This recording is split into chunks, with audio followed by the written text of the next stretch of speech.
using video from Osaka campus.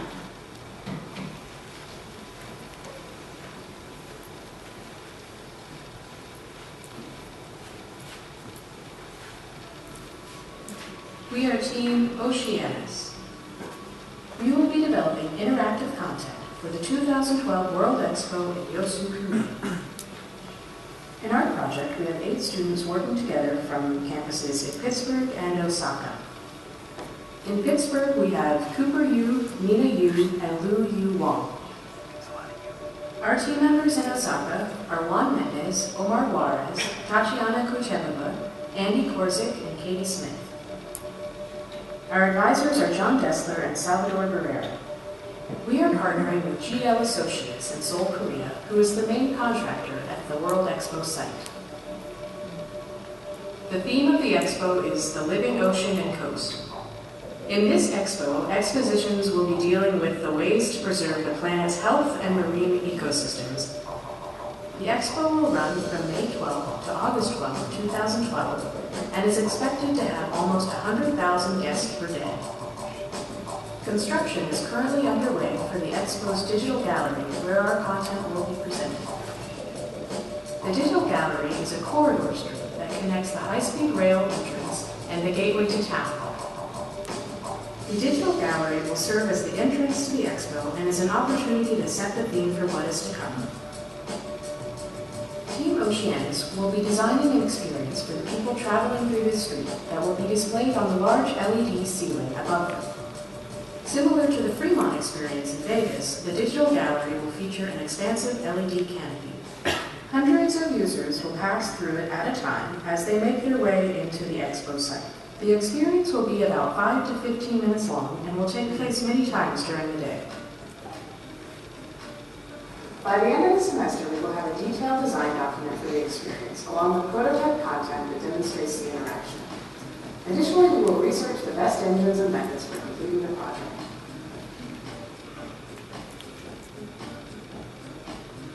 In addition to the deliverables previously stated, we also have a few goals in mind. Because this is the first semester of a 3-semester-long project, we want to build a strong foundation for future semesters to work on. Additionally, we want to build a relationship with our client, GL Associates.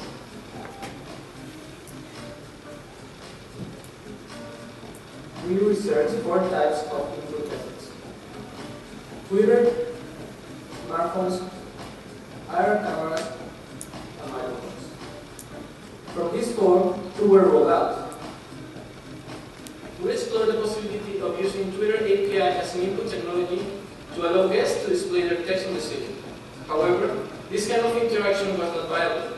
For the text to be readable on the LED screen, the font size would need to be very large. Just a very few guests will be able to see their tweets and interact with the system at one time.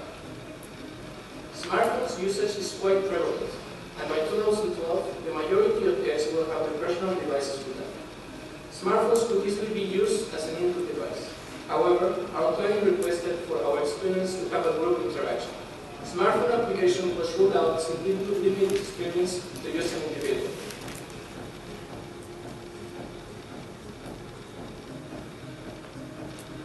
The reason we chose camera vision and sound input technologies is because they are appropriate to create random, massive interaction. We had 2 technology playtests to see the possibility of interactions.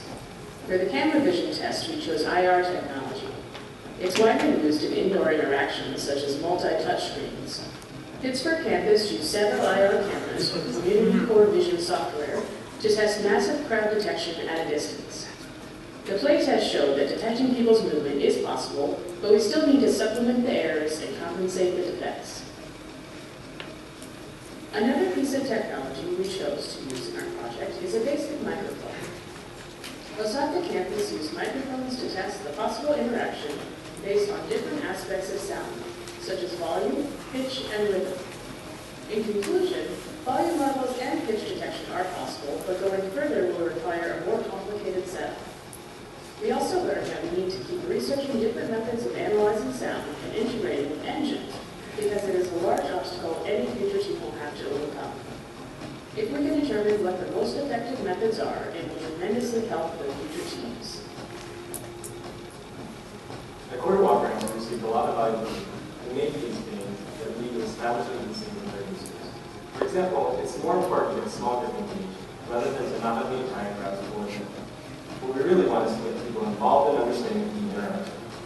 Because it's in a public space, we also need a fun, engaging experience rather than just having cool technology. If the users are enjoying it, then our experience is successful. Additionally, because sound is such a key factor in similar experiences, we are reminded that sound is really important to engagement in our user experience. In fact, we also suggested that we check out other similar experiences, such as Fremont Street, and gauge viewers' reactions. And the Pittsburgh team will talk about that later.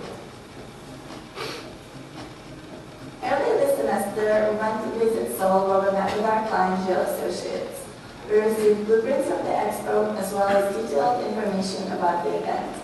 We learned that we are responsible for part of the interactive show, and we will need to ensure a seamless transition between our piece and the content other groups are creating. We also learned about the hardware specifications, which is still largely undecided, and that could be both good and bad. After our client meeting, we went to visit Yosu, the future site of the World Expo. We got familiar with the area and some traditional Korean mythology, which could be integrated as a possible theme element. We also have a trip planned to Suzhou, China to see firsthand the sky screen. Since it's very similar to the technology we're using in Korea, we might be able to test our prototype there. Next, we have Blue to talk about our Pittsburgh team trip to Las Vegas to check out the Fremont Street experience. Hi everyone, I'm Lou from Pittsburgh side. I'm going to talk about a field trip we went to Fremont Street. For people who didn't know about Fremont Street, it's a giant LCD ceiling. It's about 400 meters long, 22 meters wide. It's covered above the whole area of the Fremont Street in downtown Las Vegas. The reason we went there because the environment is pretty similar to the one we're building on content. And also, we went there on Saturday night evening so we can check what's the crowd's behavior during the show. So we found seven interesting and very important facts. First, lights off. They turn the lights off from a few seconds before the show until the end of the show. Second, sound. The sound cue makes people engage with the experience. However, overusing the sound could make people feel overwhelming. 3, symmetry. Most of the content design can be watching on either side of the street, so the people on either side of the street will have even experience. And for 2D graphic art, most contents are styled 2D graphic art and with very vivid color because of better style to show the LED's color profile. And 45 degree.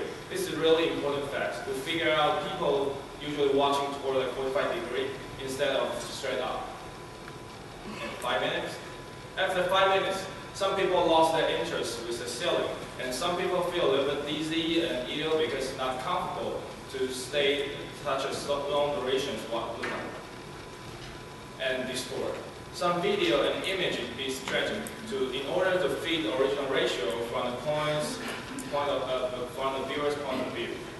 So we came out with 3 conclusions.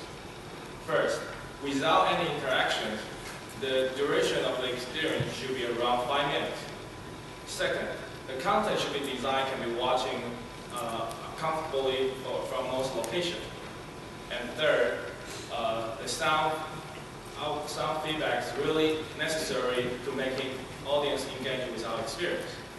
Now we're going to talk about those ideas we pitched to our client. So after quarters, we proposed 6 ideas to our client. They really loved our creative ideas and asked us to nail down the ideas to get the permission from the Expo committee. So we revised the ideas to reflect the feedback from the client and faculties and to reflect the playtest results and experience from Fremont Street. The first idea is 2 camera zone. There will be IR cameras on both sides of the street, and similar with play motion, silhouette of the people will interact with the objects on the ceiling. The good point of this interaction is that it's a novel way to use the ceiling as a platform.